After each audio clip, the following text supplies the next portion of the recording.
Jackson Blake was never the kind of man who settled for appearances.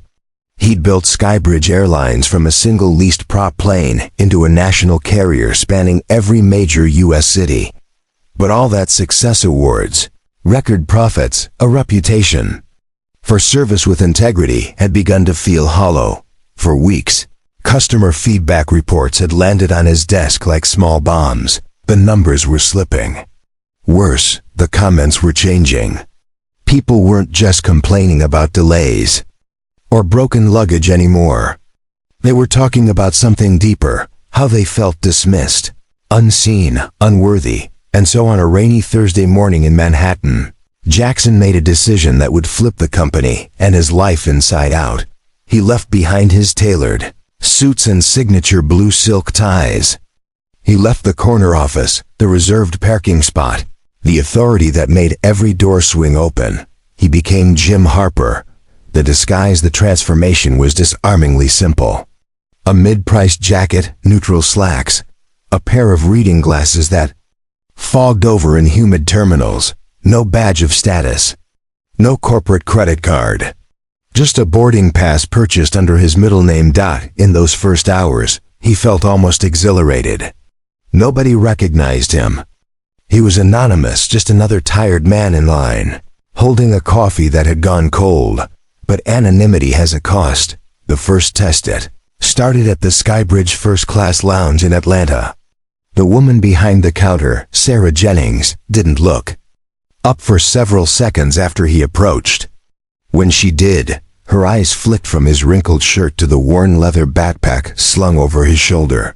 "Sir, this lounge is reserved for our premium guests," she said, voice clipped, tone unmistakable. Jackson offered his platinum card, no theatrics, no indignation. She didn't scan it. She didn't smile. She didn't even try. "Your status will need to be verified. Please step aside." He stepped aside. Minutes later, he watched a younger man in a charcoal blazer stroll up to the same counter. No questions. No hesitation. "Welcome. Mr. Cole, your usual scotch is waiting."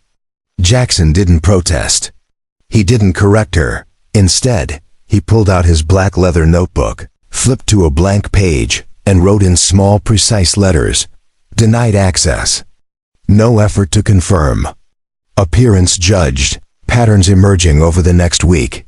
The pattern repeated so consistently, it was almost elegant. Its cruelty. In Boston, a middle-aged woman in a tailored dress was ignored as she tried to lift her bag overhead until a young man in AirPods and expensive loafers appeared, and 3 staff members jumped to help him. In Chicago, a couple in matching travel sweatshirts were asked to step aside for re-verification, even though their upgrade was confirmed.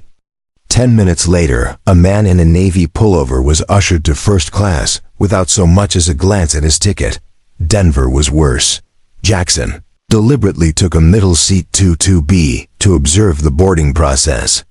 He watched a young mother struggle to collapse a stroller while the gate agent stared at her with thinly veiled annoyance.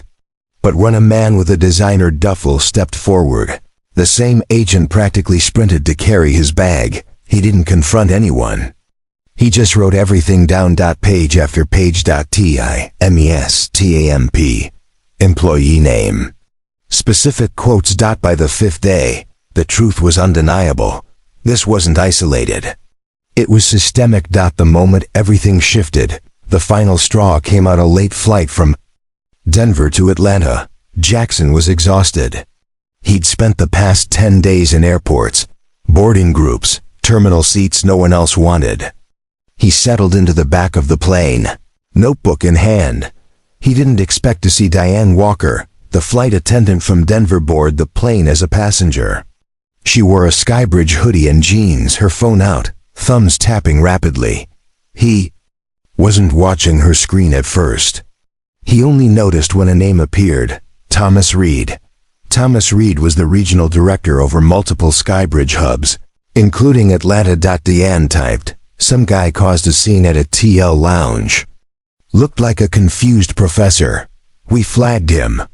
A reply popped up in seconds. "Thanks.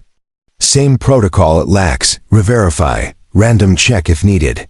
Diane responded. Already handled. Flagged in system. Jackson closed his eyes briefly. His pulse didn't race. His breathing stayed even. But a new clarity settled over him like frost. This wasn't just a culture problem. It was an orchestrated system. One that lived in text messages and quiet directives, not training manuals. And he was the CEO caught in the middle of it. Back in Manhattan 2 days later, Jackson shaved the disguise from his face. He put on the Navy suit that signaled his real identity. When he stepped into Skybridge headquarters, he was no longer invisible. Every eye tracked him, sensing the shift in the air. Elaine Barrett, his coup of 16 years, was waiting in his office. She had a stack of folders, a laptop connected to the boardroom screen, and a look that said, "I know this is going to be war. You ready?" She asked. Jackson nodded, more than ever. The confrontation by 11 a.m., the boardroom was full. 12 executives, 2 legal advisors, and the CFO already calculating damage control. Jackson didn't open with pleasantries. "This is not a report," he said evenly. "This is evidence." He detailed everything. The lounge denials, the casual dismissals, the covert flagging protocols. He read excerpts of passenger complaints that matched his notes word for word. He ended with the most damning fact. "I was flagged for secondary verification 3 times in 4 cities while wearing a $39 jacket." The CFO tried to deflect. "This is anecdotal," Jackson cut him off. Then explain why a 15-year Diamond member was treated like a stowaway because he wore a windbreaker. Silence. Rebuilding the culture. When he finished, he didn't wait for applause. "Effective immediately," he said, voice steady. 17 employees are suspended or terminated, including Thomas Reed. He outlined the new policies. Elimination of discretionary override protocols, mandatory retraining for every frontline staff member, creation of an independent passenger advisory council, annual frontline shifts for all executives, including himself. Someone whispered, "This will be expensive." Jackson's stare was unflinching. "Not as expensive as losing the trust of every customer who ever believed us when we said we cared." That evening by sundown, Reed and 4 senior managers had been escorted out of the building. Jackson stood in his office alone, looking out over the city. The glow of incoming flights on the horizon. It wasn't triumph he felt. It was relief, and the quiet certainty that this was only the beginning. The next morning dawned gray over Manhattan. At precisely 9 a.m., Jackson Blake stood in the Skybridge broadcast studio. The walls were bare. No corporate banners, no carefully arranged props. Just a single camera with its red recording light blinking, and 24,000 employees watching from break rooms, lounges, and loading bays across the country. He wasn't wearing a suit. He wore a simple dress shirt, sleeves rolled back to his elbows, the way he had when he was still loading cargo. In Cincinnati 20 years earlier, when he spoke, his voice was calm, but it carried a gravity that cut through every terminal's noise. "The address, many of you know me as the founder of this company," he began, looking directly into the lens. "Some of you have never seen me in person. To you, I'm just a name on an onboarding video, a signature on your paycheck, or a photograph on the website." He paused, letting the silence settle. "But 2 weeks ago, I left this office, left my name, and became just another traveler in a seat no one noticed." He lifted a small black leather notebook and held it up. "This is what I brought back." He didn't read every page. He didn't have to. Instead, he told them stories. Stories of a grandmother forced to stand with her boarding pass clutched in her hand while others were welcomed by name. Stories of a man who'd flown with Skybridge since 2007 but was suddenly re-verified again and again because he didn't look like a CEO anymore. Stories of the silent glances, the polite dismissals, the whispered judgments that had replaced real service. He didn't raise his voice. When "I was 19, he said. "I was stranded overnight in an airport with no money and no ticket home. I asked a gate agent for help. She looked me up and down frayed backpack jeans and said, 'You'll figure it out.'" He swallowed. "Just once. That night, I slept between rows of chairs while everyone around me boarded flights I couldn't afford. And I promised myself that if I ever built something in this world, it would be a place where no one was measured by how they looked." He held the camera's gaze. "Somewhere along the way, we lost that promise, but I remember it now." New beginning. He laid out the changes without apology. 17 employees suspended or terminated. All discretionary override policies revoked. Immediate retraining for every employee from check-in to the cockpit. Creation of a passenger advisory council composed of real customers with the power to oversee and report directly to the CEO's office. Annual frontline immersion for every leader, himself included. He didn't flinch at the costs. "This is not an option," he said. "This is who we are, or it's who we'll become again. There is no third choice." He paused before the final sentence. "If you've ever felt you had to decide whether a passenger deserved dignity, understand this: respect is not optional. It is the ticket. It is the flight." When the red light went off, the entire Skybridge network was silent. Ripples that afternoon.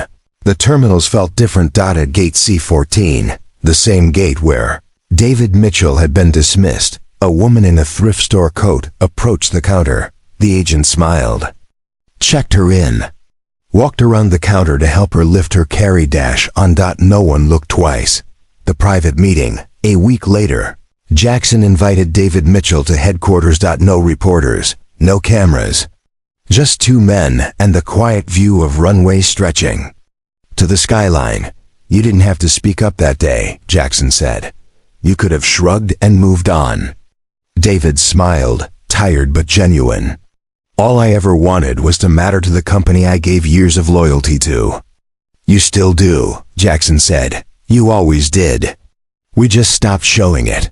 He handed David an envelope, 2 first-class vouchers, no expiration. But more importantly, he offered David a place on the new Passenger Advisory Council. David paused before he answered. "I'll join," he said. "On one condition, you never forget this happened." Jackson nodded. "I won't." The long road back. Within days, retraining sessions began. In Atlanta, Sarah Jennings walked into a training room and saw her own actions played back on screen, anonymized, but unmistakable. She didn't speak. She just stared at her shoes, realizing the weight of every moment she'd dismissed someone. In Los Angeles, Diane Walker received a letter of formal censure. She was suspended for 30 days without pay. Her name added to the oversight WATCLIST. Every supervisor was required to spend at least 1 week on the front line boarding passengers, answering questions, carrying bags. The transformation wasn't immediate. It wasn't easy, but it was real. A personal reckoning. Late one night, Jackson sat alone in his office. His old uniform hung on the back of the door, the same faded blue polo he'd worn when he started. He thought of every person who'd ever waited for a boarding pass, stood in a line, or sat in a seat feeling small because of someone else's judgment. He knew he couldn't erase every slight, every failure, but he could build something better. The company-wide memo 2 weeks after the broadcast. Every Skybridge employee received a message in their inbox. It wasn't a standard corporate email. It was Jackson, writing not as a CEO, but as a fellow human being. Subject: the only standard that matters. When you greet a passenger, you are not measuring their clothing. You are not weighing their worth. You are meeting someone who trusted us with their time, their money, and their dignity. Measure them by nothing but that. A quiet shift. Months later, a woman in a worn cardigan approached the Skybridge lounge in Atlanta. The new attendant, freshly trained, smiled without hesitation. "Welcome. May I see your boarding pass?" No glance at her shoes. No judgment in her eyes. Just service. The final entry that night. Jackson picked up his black leather notebook one last time. He wrote a single sentence. Respect isn't a feature. It's the flight. He closed the book and set it on a shelf. Not because the work was finished, because it was finally beginning. Your voice matters if you've ever been overlooked, dismissed, or judged for how you looked, dressed, or spoke. Share your story. Someone needs to hear it. And if you believe in real leadership that holds itself accountable, stay with us. This is only the first of many stories we will tell.